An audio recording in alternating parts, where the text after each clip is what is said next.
जन उत्तराखंड बुलेटिन में आप सभी का स्वागत है और आपके साथ मैं जुड़ी हूं लीजा। खबरों पर बात करेंगे, लेकिन उससे पहले एक नजर है डांस पर। पीएम मोदी का 14 अप्रैल को उत्तराखंड दौरा, दिल्ली देहरादून एक्सप्रेस वे का करेंगे लोकार्पण। सीएम पुष्कर सिंह धामी ने दी जानकारी।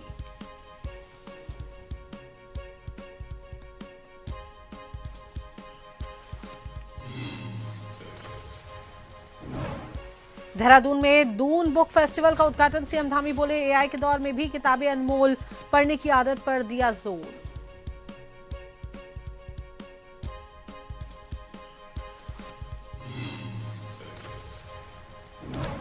कांग्रेस प्रदेश प्रभारी का 5 दिवसीय दौरा, उत्तराखंड दौरा।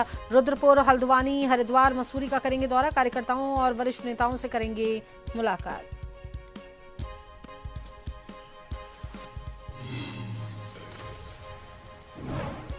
बिना इंजन पटरी पर दौड़ने लगी ट्रेन, 150 मीटर तक आगे बढ़ी। हल्द्वानी में कर्मचारियों ने दौड़कर रोकी।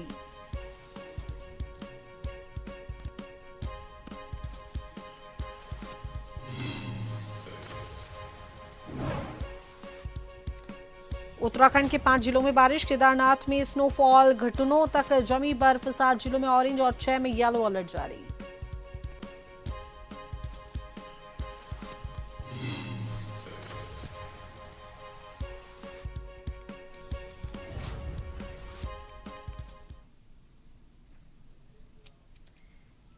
देहरादून में मुख्यमंत्री पुष्कर सिंह धामी ने प्रधानमंत्री नरेंद्र मोदी के संभावित उत्तराखंड दौरे को लेकर कहा कि प्रदेश सरकार पूरी तरीके से तैयार है।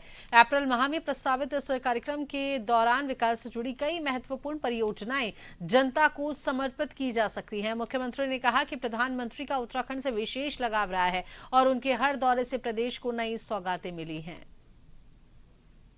बड़ा तीव्र गति से सब लोग उत्तराखंड के भी और देश के भी लोग चाहते हैं कि प्रधानमंत्री जी आएंगे तो अन्य चीजें भी यहाँ पर अन्य विकास योजनाओं को भी जनता को समर्पित करेंगे, क्योंकि उत्तराखंड की जनता से, उत्तराखंड राज्य से उनका एक विशेष लगाव है, आध्यात्मिक लगाव भी है, व्यक्तिगत जुड़ाव भी है। उनके हृदय में उत्तराखंड बसता है। इस कारण से उत्तराखंड में अनेक परियोजनाएं उनके प्रधानमंत्री बनने के बाद चालू हुई हैं।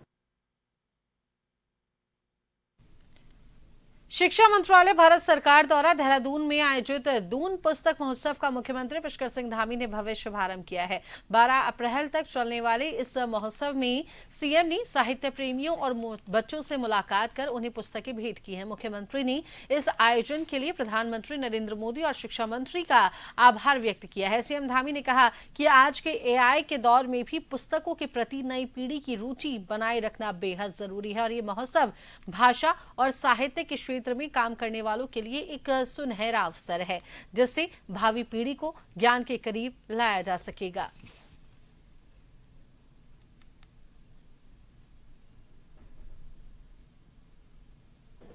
जो बुक फेस्टिवल यहाँ पर प्रारंभ हुआ है, ये निश्चित रूप से हमारे पूरे उत्तराखंड के, दून के आसपास के सभी साहित्य प्रेमियों के लिए, साहित्य के क्षेत्र में काम करने वाले विद्वानों के लिए, भाषा के क्षेत्र में काम करने वाले, अन्य कृतियों का संयोजन करने वाले और हमारे जो बच्चे हैं, भावी जो कर्णधार हैं, उनके लिए ये बहुत एक महत्वपूर्ण फेस्टिवल है।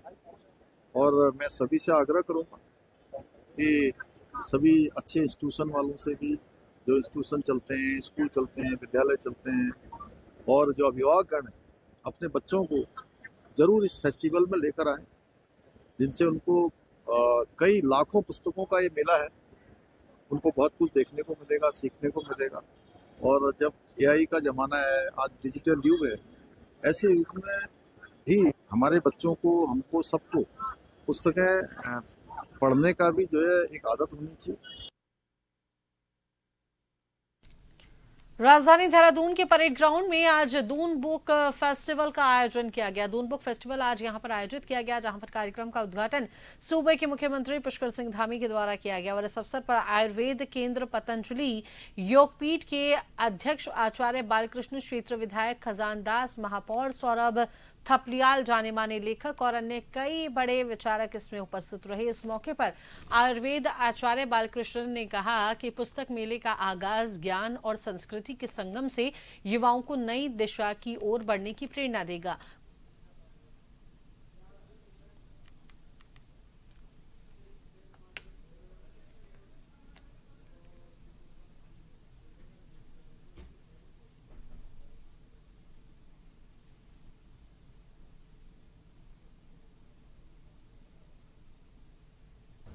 जो बुक फेस्टिवल है, बुक फेयर का कार्यक्रम है, यह न केवल यह मेला है अपितु ये संगम है ज्ञान का, संस्कृति का, सनातन परंपरा का। इसके माध्यम से जो युवा पीढ़ी है या बाकी जितने भी लोग हैं उनको ज्ञान के साथ जुड़ने का, यद्यपि पब्लिकेशन का पठन सामग्री डिजिटली भी अवेलेबल है, परंतु जब हार्ड कॉपी में पुस्तक के रूप में मिलता है तो उसकी एक अनुभूति होती है। यदि मोबाइल में भी आपका डिजिटली चाहे हजारों किताबें हों, पर आपके घर में अलमारी में यदि 2-4 किताबें रखी हों तो हमारा ध्यान घर पे अलमारी पे रखी हुई किताब पर ज़्यादा जाता है और वहाँ से हम ज़्यादा प्रेरणा पाते हैं। तो उसके लिए बहुत ही महत्वपूर्ण है उत्तराखंड सरकार और नेशनल बुक ट्रस्ट के माध्यम से जो ये प्रयास किया गया है, उत्तराखंड के लिए गौरव की बात। उत्तराखंड कांग्रेस प्रदेश प्रभारी कुमारी शैलजा रहेंगी और उत्तराखंड दौरे पर आगामी 8 अप्रैल से 12 अप्रैल तक अपने 5 दिवसीय दौरे पर वो रहने वाली हैं।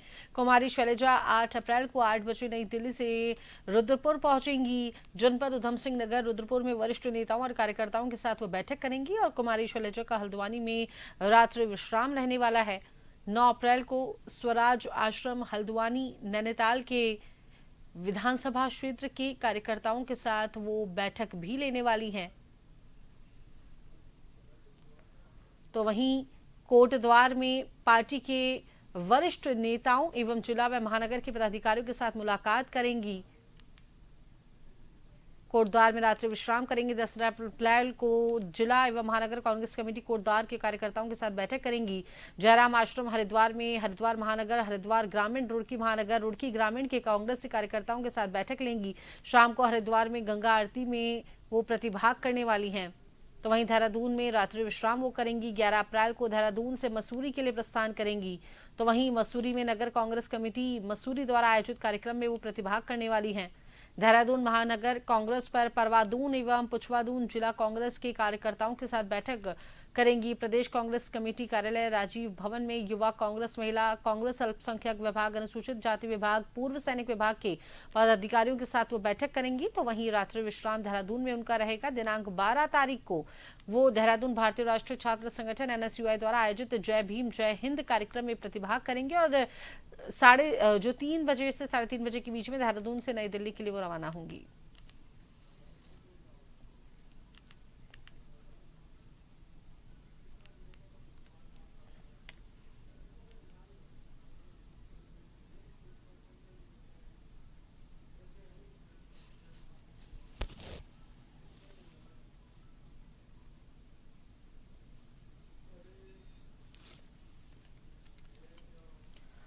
हल्द्वानी में नैनीताल कांग्रेस के जिला प्रभारी पुष्कर नयाल ने पार्टी से इस्तीफा दे दिया है। उन्होंने नेता प्रतिपक्ष यशपाल आर्य पर कार्यकर्ताओं की उपेक्षा का आरोप लगाया है। नयाल ने कहा कि पार्टी में नए शामिल नेताओं को तरजीह दी जा रही है, जबकि पुराने कार्यकर्ताओं को नजरअंदाज किया जा रहा है। उन्होंने चेतावनी दी है कि आने वाले समय में और भी कार्यकर्ता इस्तीफा दे सकते हैं।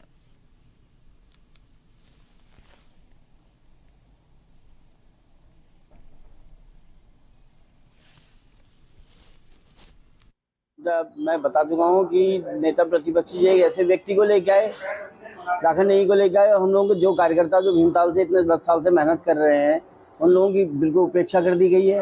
इस वजह से मैं उसकी ये नाराजगी की वजह है और मैं आज पार्टी से इस्तीफा दे रहा हूँ। बात ही नहीं की, किससे मैं ना करना चाह रहा हूँ बात।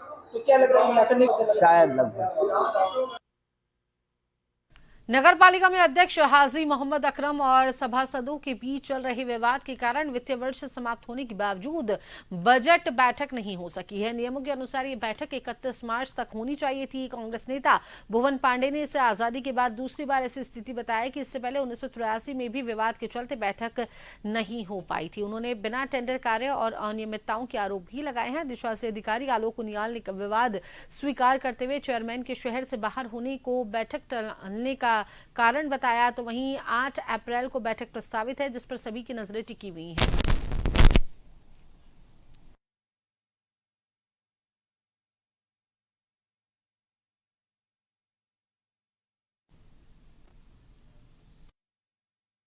लंबे टाइम से मतलब इस बोर्ड के गठन के कुछ समय बाद से ही ऐसा लग रहा है कि वहाँ विश्वास की कमी है परस्पर, और जनता ने जिन कामों के लिए, जिन बातों के लिए बोर्ड को चुन के भेजा था, वो सब चीज़ें नहीं हो पा रही हैं। बजट की आपने बात कही, नियम में ये व्यवस्था है कि नगर पालिका अधिनियम की धारा 99 शायद है, उसमें ये प्रोविज़न है कि आगामी वर्ष के लिए, वित्तीय वर्ष के लिए, यानी 1 अप्रैल से शुरू होने वाले वर्ष के लिए नगर पालिका एक खर्चे और आय व्यय का एक एस्टीमेट बनाएगी जिसको बजट कहा जाता है, और वो बजट जब स्वीकृत होगा तभी नगर पालिका के काम हो पाएंगे।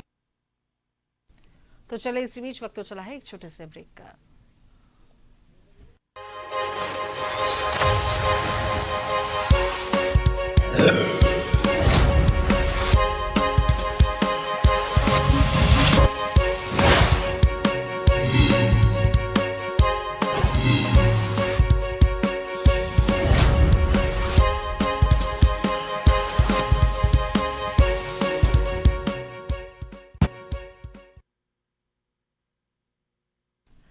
रामनगर में घरेलू गैस को लेकर विवाद थमने का नाम नहीं ले रहा है। अलग अलग गैस एजेंसियों पर उपभोक्ताओं की भीड़ और नाराजगी लगातार देखने को मिल रही है। रामनगर में इन दिनों रसोई गैस को लेकर हालात लगातार विवाद के देखे जा रहे हैं। कई जगह पर विवाद देखने को मिल रहा है। शहर की विभिन्न गैस एजेंसियों पर उपभोक्ताओं और कर्मचारियों के बीच विवाद की घटनाएं सामने आई हैं, झड़पें सामने आई हैं। तो वहीं बीते दिन भी कई स्थानों पर गैस वितरण को लेकर हंगामे की स्थिति बन गई, जहां लोगों ने अपनी नाराजगी खुलकर जाहिर की।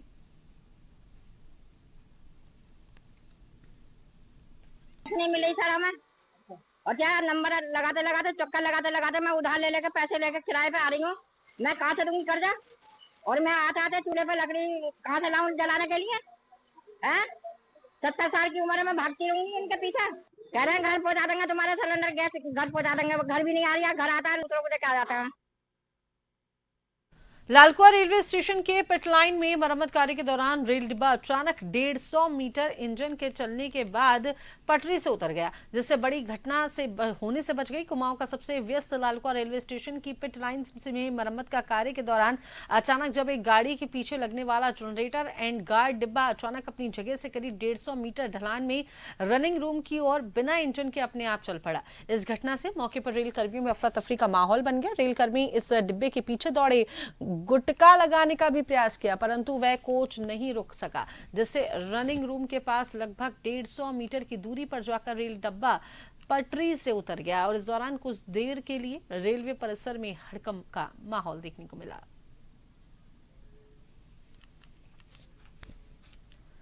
खाना पकाने के लिए एलपीजी की कमी ने स्थानीय भोजनालयों के दैनिक कामकाज को बुरी तरीके से प्रभावित किया है। उत्तराखंड के हरिद्वार से देखिए ये रिपोर्ट।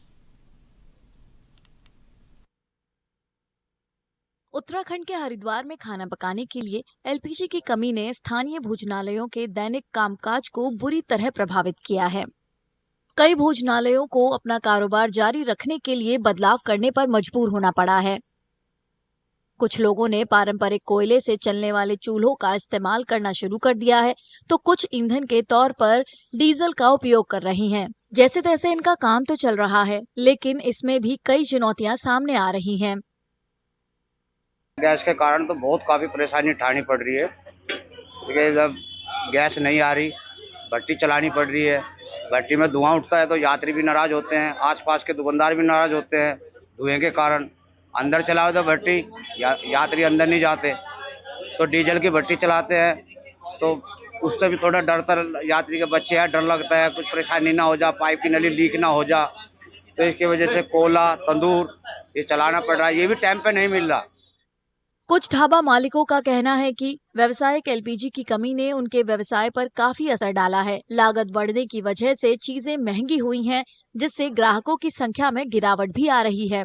इसके अलावा व्यवसाय में गिरावट के कारण कर्मचारी भी घर जाने को मजबूर हैं। सर गैस पूरे मिल ही नहीं रही है, और हमें चूल्हा और ये भट्टी जलानी पड़ रही है, और काम तो बिल्कुल ठपी हो गया बाजार में, बिल्कुल काम है ही नहीं। अब लेबर भी वापस जा रही है हमारे, क्या करें जब काम ही नहीं है बाजार में और गैस मिल नहीं रही है। वहाँ चक्कर लगाते रहो गैस में, आएगी आएगी आएगी आएगी, आई नहीं रही, गैस ही नहीं आ रही है कहीं से भी। हरिद्वार एक प्रमुख पर्यटन स्थल है जहां साल भर तीर्थयात्रियों का निरंतर आगमन होता रहता है। कई छोटे और माध्यम आकार के भोजनालयों के मालिकों को डर है कि अगर हालात नहीं सुधरे तो उन्हें अपना व्यवसाय अस्थायी रूप से बंद करना पड़ सकता है।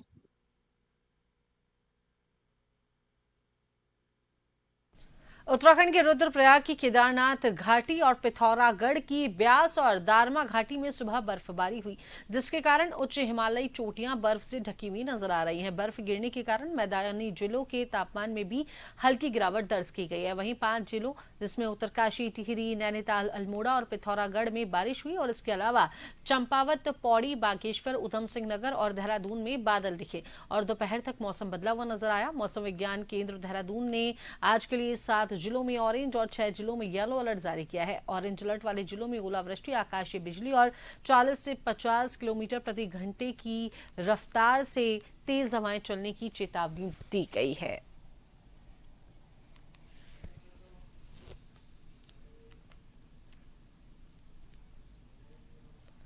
जन उत्तराखंड बुलेटिन में अभी के लिए केवल इतना ही। बने रहिए जन टीवी के साथ। नमस्कार।